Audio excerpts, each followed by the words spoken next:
Hello, my name is Miguel. I work for Platinum Home Design. I am here in Buellton, VA, and Bonnie Kidwell's house. I will be doing an ATR today. For insurance purpose, I am using an insurance flat bar. Now, the lucky shingle of the day is this wind crust shingle damage one that I've noticed right here. So I will be doing this shingle for the day. So in order for me to really be able to get to the shingle, I'm going to have to first figure out where it starts. So essentially what could end up happening is I might be able to touch this one, this one, this one, this one, and anything around it just to be able to get to one little guy. All right, so now first thing is I'm going to break the seal because I need to know where it starts. As you can see, it's already losing granules of me trying to pull it apart. All right, still haven't found it yet.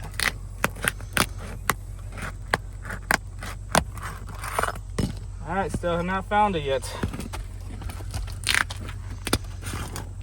All right, I found the shingle. So that means I'm going to have to touch this shingle, this shingle, this shingle, and possibly the ones around it just to be able to get to one shingle, which adds up to about 6 shingles being touched. All right, now I will be breaking the seam away. Start with the first top layer. As you can see, I am keeping it under the 45-degree angle.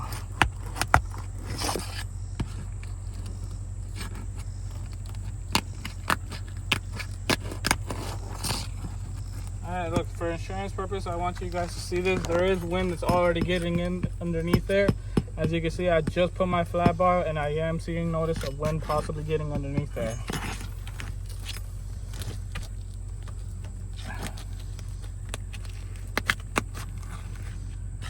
Okay.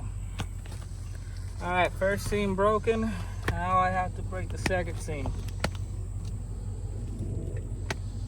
Yeah, it's already loose. Okay, I'll get there. All right, so the nail's there.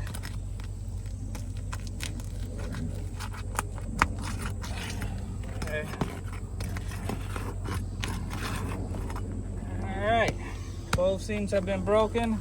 Now I can remove the first layer of nails, which would be the top layer of nails, in order for me to be able to get to the second layer of nails. It's the only way to really be able to remove it.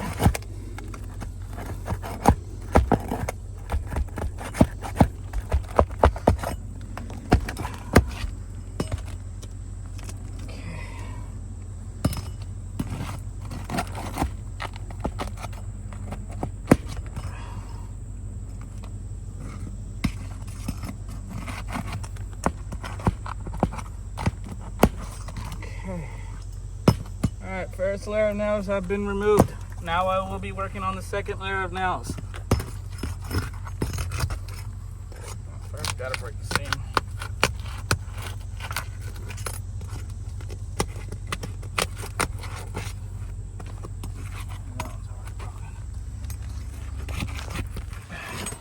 See, this is the issue I have with these old shingle roofs. Get it a little closer. Sometimes the nail ends up being still stuck in there, but the shingle itself has already been loose. I still have to remove that nail just to make sure nothing can pop over the new shingle. You'll notice it once I start putting in the new shingle. Okay.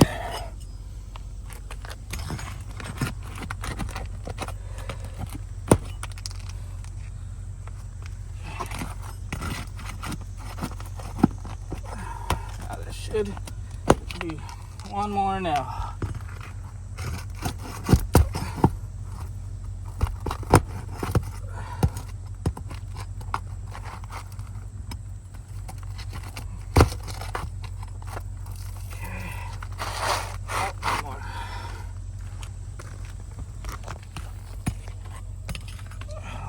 Okay, so in order for me to get this shingle, now I'm going to be touching a brand new shingle just to be able to get to the one that I want.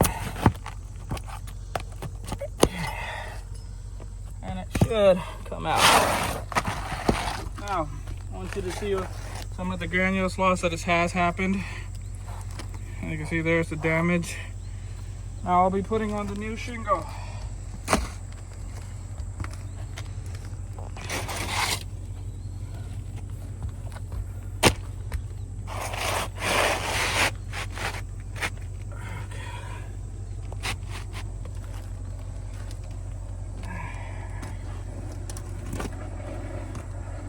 The issue I have with these insurance flat bars is the way they want me to do it, so unrealistic.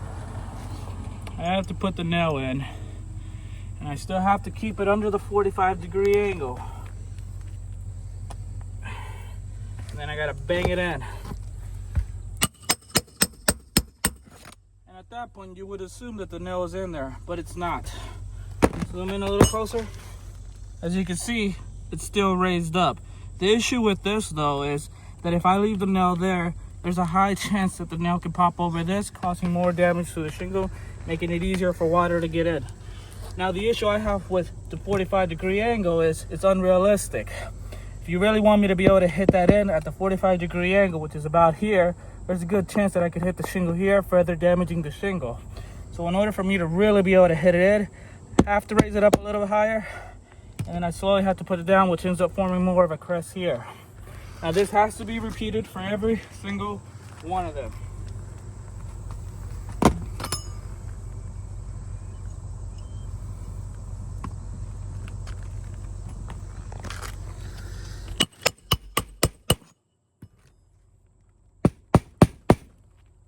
You can kind of see already, some of the granules have lost and it's slowly starting to form right here. Zoom in a little closer, you can kind of see it forming right here.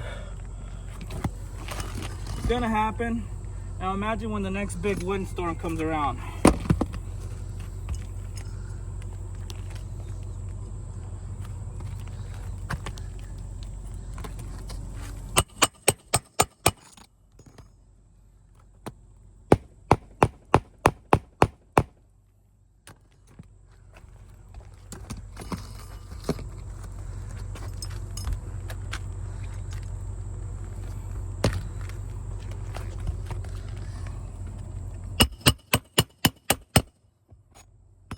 Looks like it's sitting in, but it's not.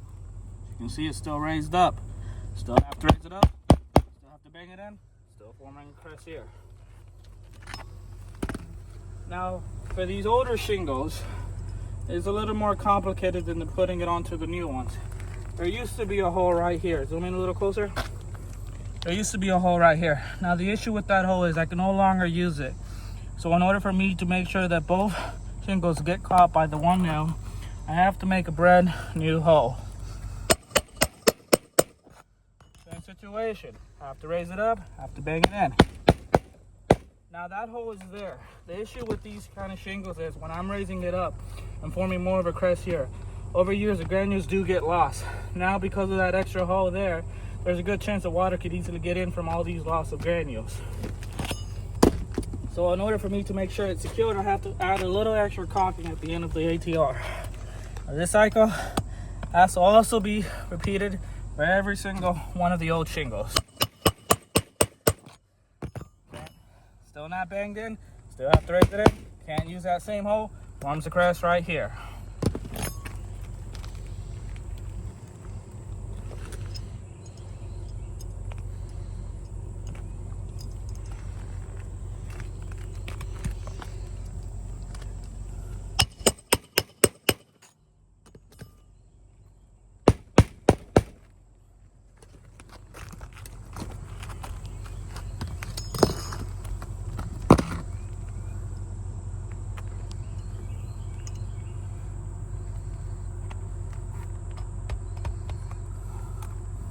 I believe this is the last shingle.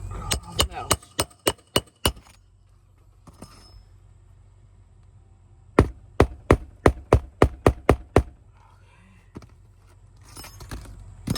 And now we just put a little bit of caulking on the old nails holes that were there. This goes for every single one of them. And even for the lower ones too. They're gonna melt into each other, but play it safe than sorry. I like adding a little extra. Does help. And that is how you do an ATR. God, it's so